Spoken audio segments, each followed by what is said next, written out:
اب سے کچھ ہی لمحوں بعد ہم آپ کو پرچم کشائی کی تقریب میں شمولیت کے لیے لے چلیں گے، جہاں سیدنا حضرت امیر المومنین ایدہ اللہ تعالیٰ بنصر العزیز لوائے احمدیت سزا میں لہرائیں گے۔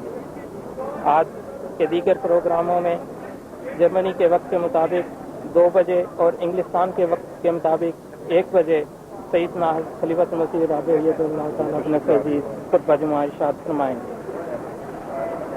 السلام علیکم۔ حضرت امیر المومنین خلیفۃ المسیح رابع ایدہ اللہ تعالیٰ بنصر العزیز اب تشریف لا رہے ہیں اور پرچم کشائی کی تقریب ہوگی، اس کے بعد حضور جلسہ گاہ میں خطبہ جمعہ ارشاد فرمائیں گے۔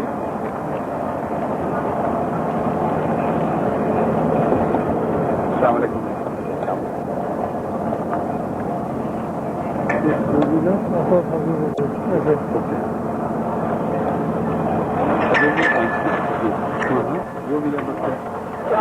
نعرہ تکبیر!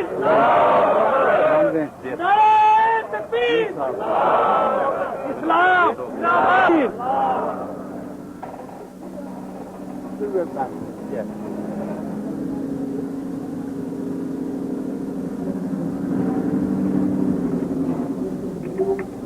میں نے کہا آپ کی بات ہو گئی ہے پریس سیکرٹری صاحب، وزیر سے بات ہو گئی ہے؟ تمام اس بات دعا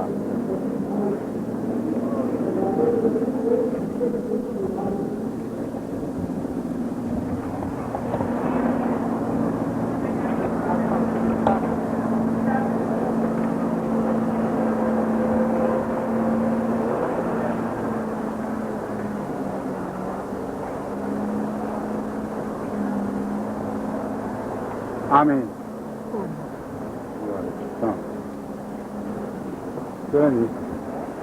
پوری تیار ہو؟ انتظام ہو گیا؟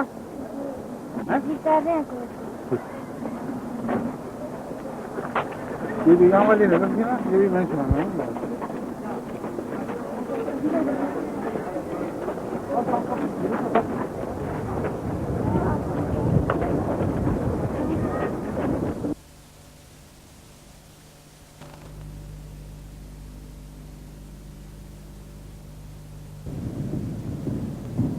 السلام علیکم ورحمۃ اللہ، اذان دے دیں۔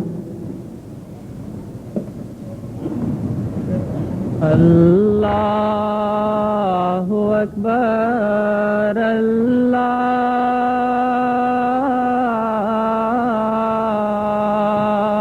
اکبر، اللہ اکبر، اللہ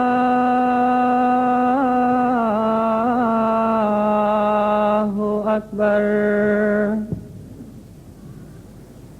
اشہد ان لا الہ الا اللہ، اشہد ان لا الہ الا اللہ، اشہد ان محمد رسول اللہ، اشہد ان محمد رسول اللہ، حی علی الصلاۃ،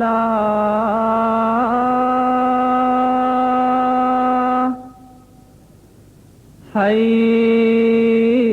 علی الصلاۃ،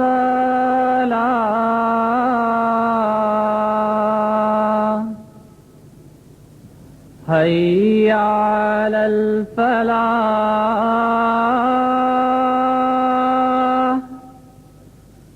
حی علی الفلاح،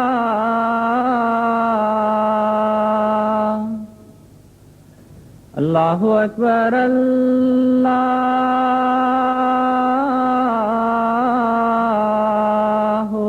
اکبر لا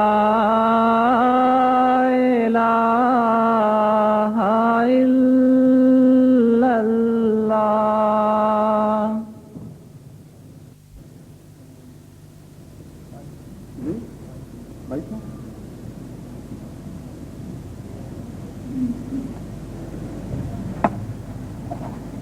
السلام علیکم ورحمۃ اللہ. اشہد ان لا الہ الا اللہ وحدہ لا شریک لہ واشہد ان محمدا عبدہ ورسولہ. اما بعد فاعوذ باللہ من الشیطان الرجیم. بسم اللہ الرحمن الرحیم. الحمد للہ رب العالمین الرحمن الرحیم مالک یوم الدین. إياك نعبد وإياك نستعين. اهدنا الصراط المستقيم صراط الذين أنعمت عليهم غير المغضوب عليهم ولا الضالين.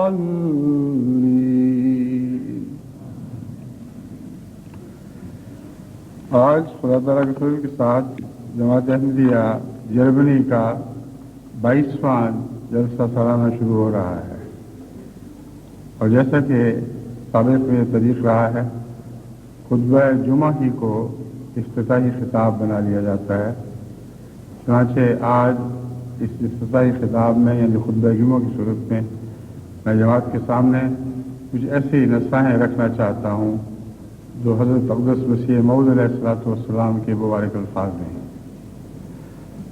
حضرت اقدس کی تحریرات اگر محض پڑھ کر سنائی جائیں تو اکثر و بیشتر لوگ اس سے مستفید نہیں ہو سکتے، کیونکہ علم کا معیار نسبتاً کم ہے، اور بعض اوقات اہل علم کے لیے بھی 2 3 دفعہ تحریرات کو پڑھنا ہوتا ہے، تب جا کے وہ مطالب کو پاتے ہیں. اس لیے کچھ عبارت پڑھوں گا، کچھ اس کی تشریح کروں گا، جیسا کہ جلسہ سالانہ انگلستان میں میرا طریق تھا. اسی طریق پر میں آج آپ کے سامنے بعض بہت ضروری نصائح اس افتتاحی خطاب میں کرنا چاہتا ہوں. حضرت اقدس مسیح موعود علیہ السلام فرماتے ہیں، یاد رہے کہ یہ ایک اشتہار ہے جو آپ نے جاری فرمایا پچھلی صدی کے آخر پر. ابھی صدی پوری ہونے میں 1-2 سال ہی باقی تھے، بلکہ معین طور پر میرا خیال ہے شاید 1 سال ہی باقی تھا ابھی.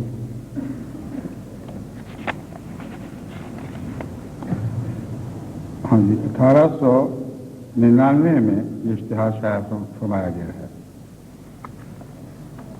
اب فرماتے ہیں، یاد رہے کہ یہ اشتہار محض اس غرض سے شائع کیا جاتا ہے کہ تا میری جماعت خدا کے آسمانی نشان دیکھ کر ایمان اور نیک عملوں میں ترقی کرے.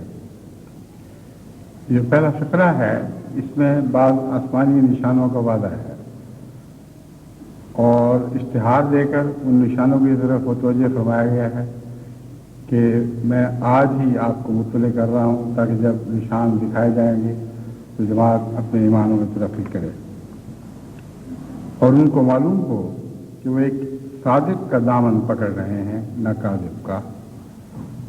ان کو پورا اطمینان ہو جائے نشان دیکھ کر کہ انہوں نے ایک سچے کا پہلو پکڑا ہے، سچے کا دامن پکڑا ہے، کہ جھوٹے کا نہیں. اور وہ راست بازی کے تمام کاموں تاکہ اور تا وہ راست بازی کے تمام کاموں میں آگے بڑھیں اور ان کا ایک نمونہ دنیا میں چمکے۔ صرف یہی نہیں کہ حضرت مسیح علیہ السلام پر ایمان پختہ ہو، بلکہ اس کے نتیجے میں جو اصل مقصد ہے مسیح علیہ السلام کی بعثت کا کہ راست بازی کے کاموں میں آگے بڑھیں اور ان کا نمونہ ایک روشن نمونے کے طور پر دنیا کے سامنے چمکے۔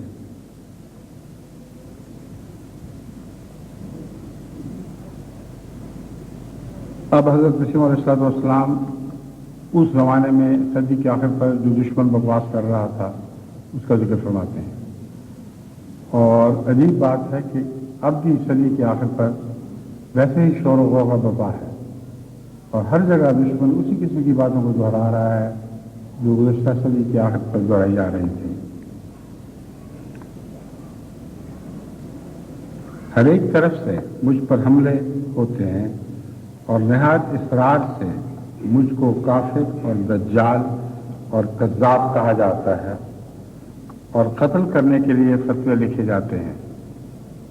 یہ سب کچھ جو صدی کے آخر پر پچھلی صدی میں ہو رہا تھا اب پھر اسی طرح ہو رہا ہے۔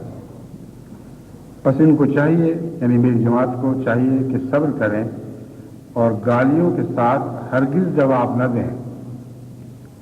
صبر کریں اور گالیوں کے ساتھ ہرگز جواب نہ دیں اور اپنا نمونہ اچھا دکھاویں، کیونکہ اگر وہ بھی ایسی ہی درندگی ظاہر کریں جیسا کہ ان کے مقابل پر کی جاتی ہے تو پھر ان میں اور دوسروں میں کیا فرق ہے؟ اس لیے میں سچ سچ کہتا ہوں کہ وہ ہرگز اچھا اجر پا نہیں سکتے جب تک صبر اور تقویٰ اور عفو اور درگزر کی خصلت سب سے زیادہ ان میں نہ پائی جائے۔ یہ اقتباس میں نے خصوصیت سے جماعت جرمنی میں پڑھنے کے لیے اس خطبے میں پڑھنے کے لیے چنا تھا۔ وجہ یہ ہے کہ آج کل جماعت احمدیہ جرمنی خدا تعالیٰ کے فضل سے بڑی تیزی کے ساتھ ترقی کر رہی ہے اور بہت سی جگہ اب جماعت کے دشمن اقلیت بن گئے ہیں اور یہ خیال کہ اب ہم طاقتور ہو گئے ہیں، اس لیے اپنی طاقت کا مظاہرہ کریں اور خلاف بولنے والوں کے منہ توڑیں۔ یہ خیال جہالت کے نتیجے میں از خود پیدا ہوتا ہے یا تبھی جوشوں کے نتیجے میں نوجوانوں میں ایک رد عمل پایا جاتا ہے۔ بہادر وہ ہے جو طاقت رکھتے ہوئے اصولوں کو نہ چھوڑے، جو طاقت رکھتے ہوئے انکسار سے کام لے اور درگزر اور عفو سے کام لے۔ یہ وہ ضرورت تھی جس کی وجہ سے آج میں آپ کے سامنے یہ اشتہار پڑھ کر سنا رہا ہوں۔ آپ کو ایک قسم کا غلبہ نصیب ہے، آپ کے مقابل پر جو جلسے کیے جا رہے ہیں ان کی کوئی بھی حیثیت نہیں، چند 100 کے سوا اور لوگ وہاں اکٹھے نہیں ہوتے اور میں گالی گلوچ اور بکواس کے بعد رخصت ہو جاتے ہیں، مگر آپ جو کہ خدا تعالیٰ کے فضل سے ایک ظاہری عدد کی صورت میں بھی عظمت پا رہے ہیں اور دن بدن یہ ظاہری عدد کی عظمت بڑھتی جائے گی، مگر اگر آپ نے حضرت مسیح علیہ السلام کی نصائح کو نظر انداز کر دیا اور ظاہری عدد کی برتری ہی کو اپنی عظمت سمجھا تو آپ کی ساری عظمتیں ذلتوں میں تبدیل ہو جائیں گی۔ یہ وہ نصیحت ہے اور یہ انذار ہے جو حضرت مسیح علیہ السلام نے نصیحت کی صورت میں آپ کے سامنے رکھا ہے۔ اگر وہ بھی ایسی ہی درندگی ظاہر کریں جیسا کہ ان کے مقابل میں کی جاتی ہے تو پھر ان میں اور دوسروں میں کیا فرق ہے؟ اس لیے میں سچ سچ کہتا ہوں کہ وہ ہرگز اپنا اجر نہیں پا سکتے، وہ ہرگز اپنا اجر پا نہیں سکتے جب تک صبر اور تقویٰ اور عفو اور درگزر کی خصلت سب سے زیادہ میں نہ پائی جائے۔